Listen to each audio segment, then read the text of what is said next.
Ayan guys, naggata ako ng galunggong. Binataan ko siya. Yung galunggong naman kasi is malalaki naman. Kaya, yan, ganyan siya. Hindi naman siya as in maliliit. Pinahati ko siya sa isa. Dinalawa ko yung isa.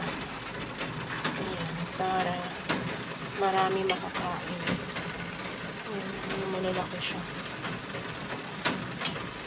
So, ayan, pinakulaan ko muna yan siya sa konting suka. Kasi syempre malansa, diba?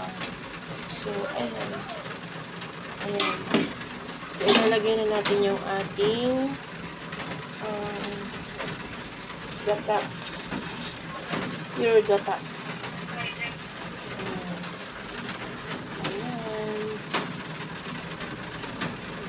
Hihirapan yung damdamin ko sa pagbuhos.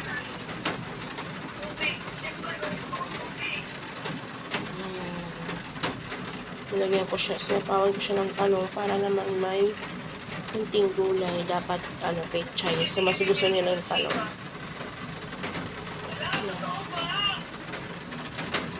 Ayan.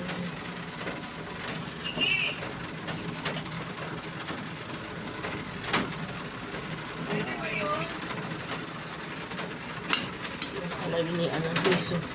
Ako'y nakatambay lang dahil ako'y busy nga Shoutout din Miso at Kuya Maroko. So, ayan. Ating lang. Aanahan yan. Uhusgahan. Mamaya. So, dyan muna kayo guys. So, may menudo na yan. So, papatayin nila yung apoy niyan. Isa yung kapitbahay namin yung mapatay. Char! Ito na yan. So, ayan. Sira na naman yung ating diet nito.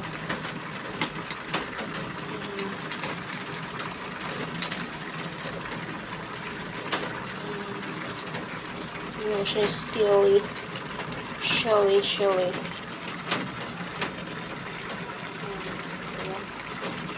Sarap.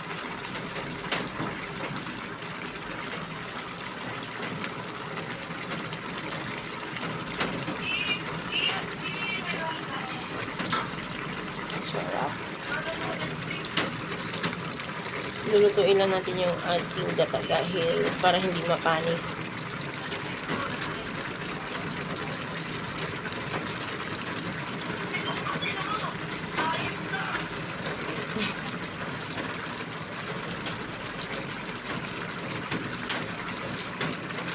Lakas ng patak ng ulan.